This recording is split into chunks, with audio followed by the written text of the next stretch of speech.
ԱՄՆ-ի եւ Իրանի միջև համաձայնություն է ձեռք բերվել փաստաթղթի ստորագրման պաշտոնական արարողությունը տեղի կունենա հունիսի 19-ին Շվեյցարիայում։ Այս մասին հայտարարել է Պակիստանի վարչապետ Շահբազ Շարիֆը։ Երկու կողմերն էլ հայտարարել են բոլոր ճակատներում, այդ թվում Լիբանանում ռազմական գործողությունների անհապաղ եւ մշտական դադարեցման մասին, հայտնել է Պակիստանի վարչապետը։ ԱՄՆ-Իրան համաձայնագրի ստորագրման մասին գրառում է կատարել նաեւ ԱՄՆ նախագահ Թրամփը։ Թրամփը հաստատել է Իրանի հետ գործարքի կնքումը եւ հայտարարել Հորմուզի նեղուցի շրջափակումը վերացնելու մասին։ Աշխարհի նավեր գործի գցեք ձեր շարժիչները, թող նավթը հոսի, գրել է նախագահը։ Իրանի արտաքին գործերի նախարարի տեղակալ Քազեմ Ղարիբաբադին նույնպես հայտարարել է, որ ԱՄՆ-ի հետ բանակցությունների գործընթացը, որը երկար ժամանակ է զբաղեցրել եւ ուղեկցվել է Պակիստանի ու Կատարի միջնորդությամբ, ինչպես նաեւ ներառել է Կատարի պատվիրակության այցը Իրան եւ շուրջ 15 ժամ տևած երկարատև բանակցությունները ավարտվել է, տեղեկացնում է Թասնիմը։ Ղարիբաբադին հավելել է, որ առավոտից ուժի մեջ են մտնում երկու հրատապ իրադարձություններ։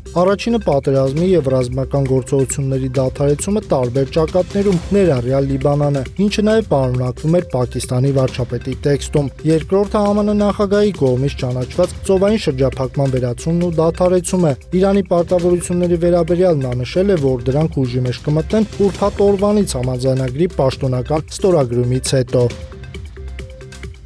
Մինչև ԱՄՆ-ն եւ Իրանը հայտարարում են համաձայնագրի ստորագրման եւ պատերազմի վերջնական դադարեցման մասին, Իսրայելը շարունակում է հարվածներ հասցնել Լիբանանին։ Մասնավորապես Իսրայելից հայտնել են, որ հարվածել են Բեյրութում գտնվող Հեզբոլլահի հրամանատարական կենտրոնին։ Իսրայելի նման վարքագիծը ստիպել է Թրամփին կոշտ արտահայտվել դաշնակցի հասցեին։ Այսօր առավոտյան Բեյրութի վրա հարձակումը չպետք է տեղի ունենար, հատկապես այն հատուկ օրը, երբ մենք այդքան մոտ ենք Իրանի հետ խաղաղության համաձայնագրին։ Իսրայելի կողմից այլևս հարձակումներ չպետք է լինեն Լիբանանի ոչ մի վայրում, բայց նաև չպետք է լինեն որևէ այլ կողմի, այդ թվում Հեզբոլլահի կողմից Իսրայելի դեմ հարձակումներ, գրել է Թրամփը։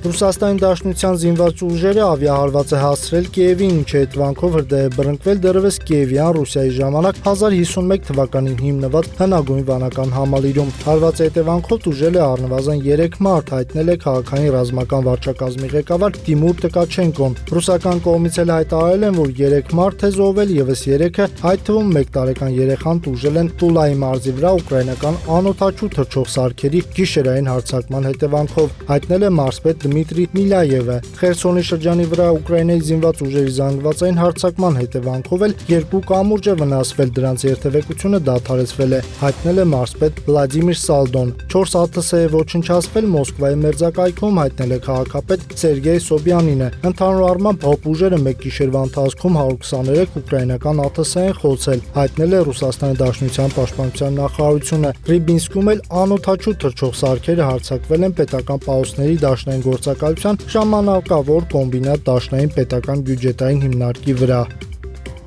Միսուրիի նահանգի Բատլեր քաղաքի Մեմորիալ օդանավակայանի մոտակայքում վթարի է ենթարկվել 11 պարաշյուտիստ, տեղափոխող ինքնաթիռ, բոլոր ուղևորները, այդ թվում օդաչուն, զոհվել են։ Պակիստանում մոլեգնում են տարերային աղետները, որոնք դարձել են մարդկային զոհերի պատճառ։ Երկրի հյուսիս-արևմուտքում ուժեղ անձրևների հետևանքով առնվազն 7 մարդ է զոհվել, կա 33 տուժած։